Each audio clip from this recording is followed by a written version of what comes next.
Assalamualaikum warahmatullahi wabarakatuh. Selamat pagi semuanya anak-anak kelas 8 SMP Negeri 2 Kelapa Kampit.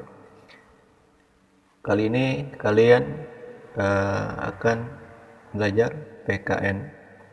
Jadi silakan kalian buka buku paket PKN kelas 8 itu bab 1. Nah, setelah kalian buka buku paketnya, di bab 1 ini kalian akan mempelajari memahami kedudukan dan fungsi Pancasila.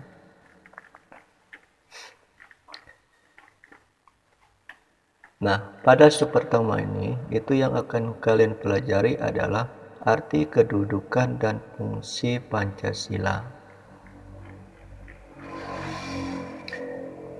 Nah, pada tanggal 18 Agustus 1945, itu pada para pendiri negara Republik Indonesia itu telah menyepakati dasar negara adalah Pancasila. Istilah Pancasila itu sendiri menurut Darji Darmodi Harjo dan Pancasila itu sendiri sudah dikenal sejak zaman Majapahit pada abad ke-14.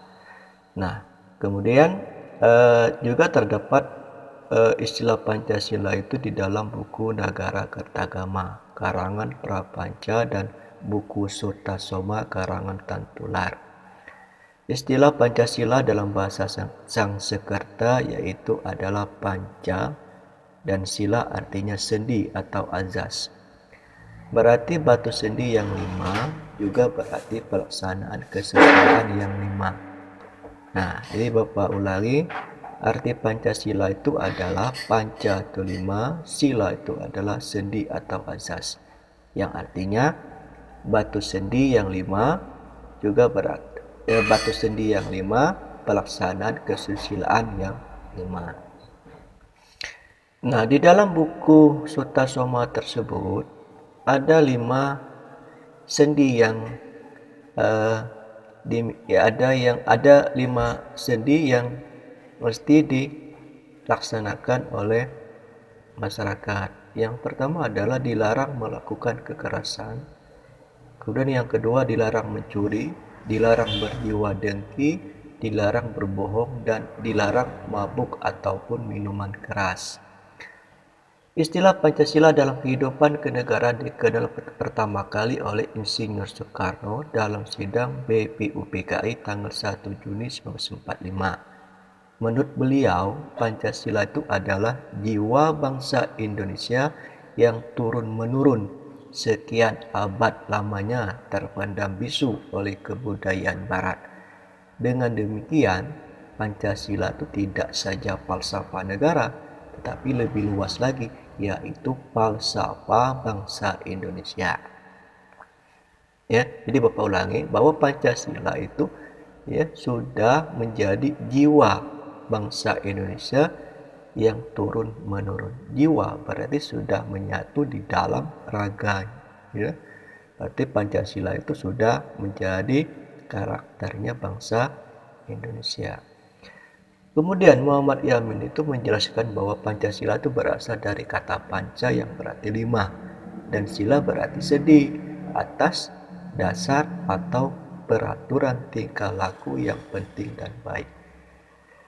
Dengan demikian, Pancasila itu merupakan 5 dasar yang berisi pedoman ataupun aturan tingkah laku yang penting dan baik.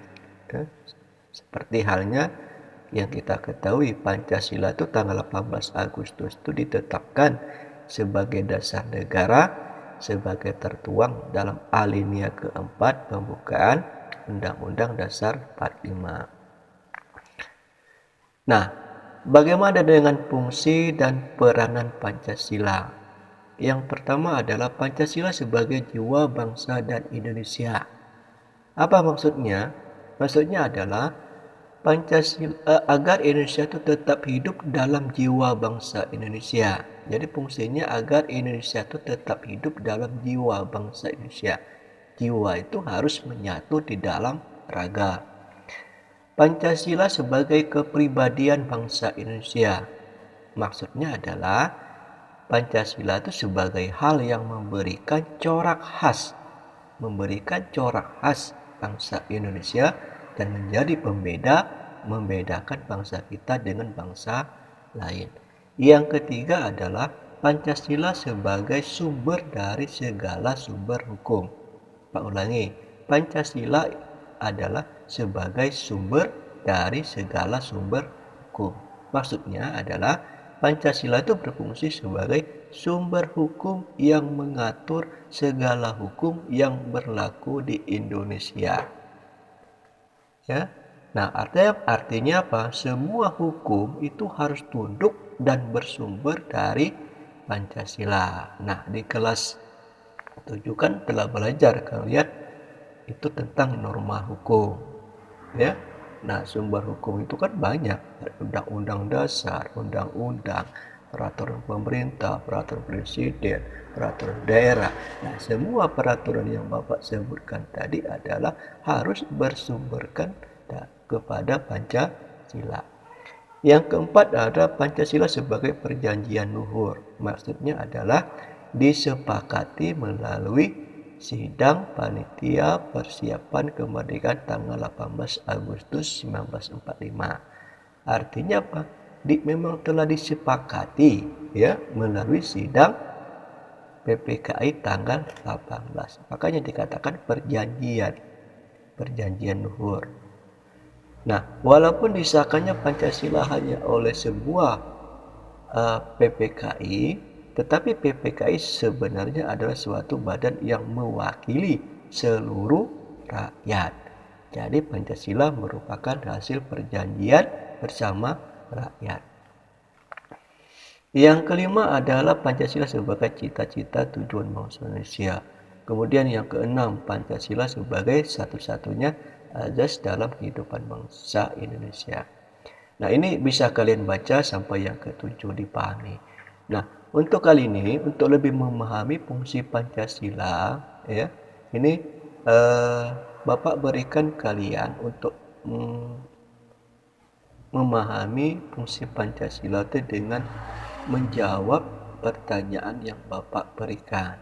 Nanti kalian jawab secara singkat, ya, jawaban dari maksud fungsi Pancasila. Misalnya Pancasila sebagai jiwa bangsa Indonesia. Pertanyaannya begini. Ya. Jadi Bapak ketik sini, ya. Bapak ketik sini.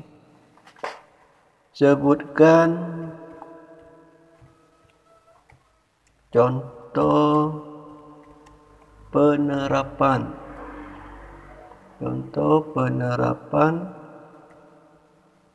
Pancasila.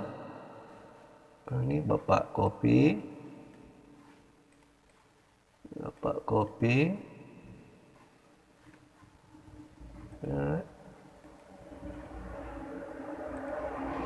Ya, ini pertanyaannya nomor 1, ya.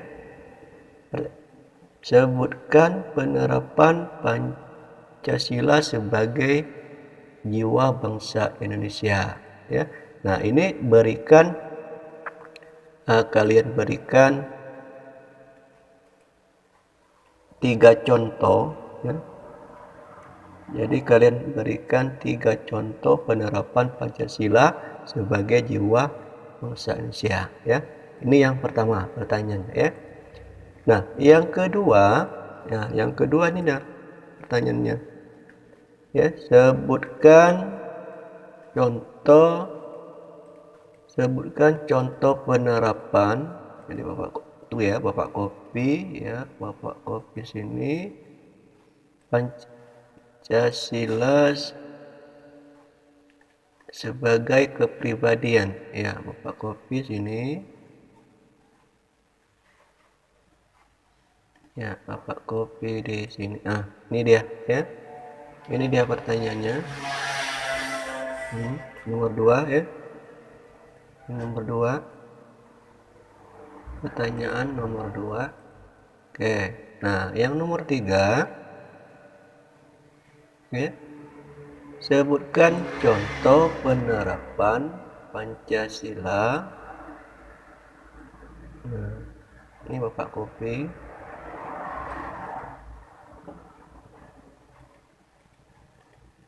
Ya.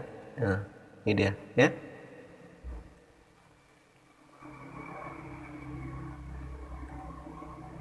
Ya. Nah, jadi ada tiga tugas, ada tiga pertanyaan yang harus kalian kerjakan. Yang pertama, Bapak ulang lagi, sebutkan 3 contoh penerapan Pancasila sebagai jiwa bangsa Indonesia. Ini nomor 1 ya. Nomor 2, sebutkan 3 contoh penerapan Pancasila sebagai kepribadian bangsa Indonesia.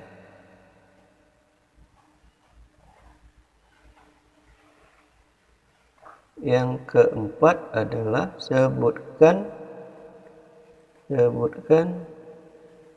3 contoh penerapan Pancasila sebagai sumber ya. Oke, jadi itu aja tugasnya. Nanti kalian kerjakan di buku tugas PKN. Lalu jawaban kalian foto dan dikirim lewat Google Classroom-nya. Ya. Itu aja yang hari ini yang bisa Bapak sampaikan pada pertemuan kali ini ya. Di Bapak akhiri, wassalamualaikum warahmatullahi wabarakatuh.